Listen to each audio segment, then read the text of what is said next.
السلام عليكم خوتي خواتاتي، صباح الخير عليكم. كي درتو؟ صحيحتكم لاباس؟ اليوم جبت لكم واحد الكيكه زوينه فيها 3 البيضات، 2 خمارات، واحد الكاس تاع دانون، كاس زيت، كاس سنيده، شويه ديال المليحه، وضروري 2 كيسان ونصيص ديال الطحين. غنديروا المكونات. آه، غادي نبداو في المكونات. غادي نديروا شويه ديال البيض وشويه ديال السنيده، غنخلطوهم مزيان. نبقاو نخلطو فيهم حتى يطلقوا راسهم، ما تضربوهمش مزيان. نزيدو شويه الزيت وغادي نخلطوا المقادير مزيان غير بشويه بحركه خفيفه. هنا بنتي راها صدعتني، قالك والو غادي نعاونك ماما، ضروري ما بدات تتخلط شويه. ايوا خليناها. الدراري الصغار هما هادو، الله يسهل عليهم والله يحفظهم والله ينجيهم. نزيدو واحد دانون ونخلطو شويه، نخلطو مازال شويه، نزيدو هكا شويه تخليطه خفيفه. نزيدو نبقاو نخلطو، نخليوها جانبا ونديرو الخميره ونديرو 2 كيسان ونصيص ديال الطحين. ها هي دابا قالك والو غادي ندير الخميره. ها هي غادي نخلطو، غادي نديرو الخميره ونخلطو العناصر عاوتاني مزيان باش يتجانسوا. خلطوهم غير بشويه، حاولوا انها ما تخلطوهاش مجهد باش ما تفش. ها هي دابا عندنا، غادي نخويوها، غادي نجمعوها مزيان، وغادي نحاولوا نصاوبوا المول ديالنا. غادي ندهنوا المول ديالنا بشويه الزبده وشويه الزيت، شويه الزبده كاع الا عندكم، ورشوها بشويه الطحين. غادي نشدوها دابا. هادو المقادير غير نبين لكم حيت زدنا الطحين.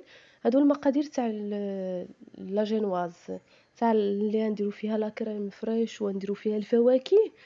كاين عندنا الفريز، كاين الكيوي، كاين كريم شونتي، كاينه النسمه ديال الفريز، وكاس تاع الحليب يكون بارد عافاك من الثلاجه باش حيت نخلطوه مع لا كريم فريش يطلع لينا لا كريم مزيان. واحد الساشيه تاع فلون ايديال اللي غادي نديرو بها النسمه اللي غنسقيو بها الكيكه ديالنا.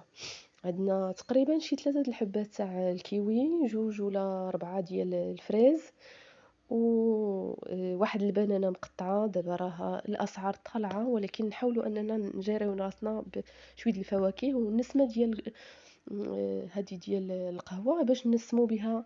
ها هي الكيكه ديالنا حيت طابت. هاد القهوه تقدروا تسقيوها بكاس ما دافي ومخلط بالشكلاط، كاس ما دافي وفيه القهوه، ولا احسن تقدروا ديروا حتى فلون ايديال وتخلطوه مزيان وديروا غير النسمه. حنا بغينا غير النسمه باش تسقى، باش تجي شويه رطيبه. هي رطيبه تقصها رطبه. هنا معنا لا كريم فريش راه كيطلع، درناه مع الحليب ولا كريم فريش ونطلعوها مزيان. تنزيدو في الدرجات. في الاول كنديروا درجه وحده، من بعد كنديروا 2 درجات حتى 3، وتنديروا الدرجه الاخيره باش كيطلع لينا مزيان. نخليوه حتى يطلع مزيان عاد نحكو، ما نقطعوش، ما نبقاوش نحكو ونردو، باش هكا لا كريم كيكون شد راسو ويطلع مزيان. والله يوفق الجميع ان شاء الله، ما يكون غير الخير وما تلقاو غير الكيكه ديالكم تعجب الوليدات الصغار ضروري. وغادي نسقي لكم سيربريزات تمايا وشتويات هذه ما فيهاش. غادي نطلعوا لا كريم مزيان، غادي نزيدو نطلعوه نخليه حتى يطلع مزيان. غادي ندهنو به الكيكه حيت نسالي، غادي ندهنو به الكيكه من الفوق، ما نحيدوهاش من المول، غير خليها في المول لانها باش تبقى شاده راسها.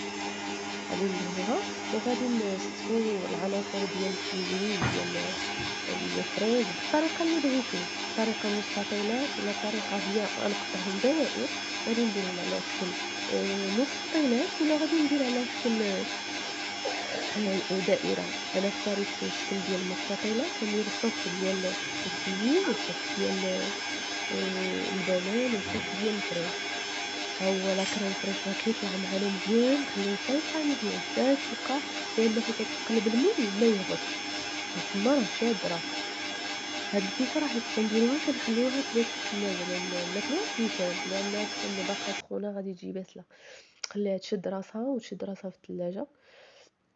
هما المكونات ديالنا مزيان، ها هما كما كتشوفوا. وها هي دابا الكيكه ديالنا، راه درت الصف ديال ديال الكيوي، 2 صفوفه ديال الفريز وصف ديال البنان وواحد الفريزه حطيت بها صغيره تمايا ديكور زعما. لكن هذيك هي الاولى اللي غادي طير في الطرف الدراري، هي الاولى غادي طير متاكده. غادي نشدو الا عندكم النسمه ديال الفريز يرشوا بها، يرشوا تنهرسوا بها شويه الزواق وصافي. كنهرسوا بها وكتجي شويه فيها ديال النقيطات حميمرين. وهذه هي لا غوستيت ديالنا ديال اليوم، هي واحد الكيكة تاع الفواكه بلا كريم. والله يسخر الجميع وبصحة والراحة. ما تنساوش الاشتراك معنا في القناة وديما دعمونا، والله يسهل عليكم.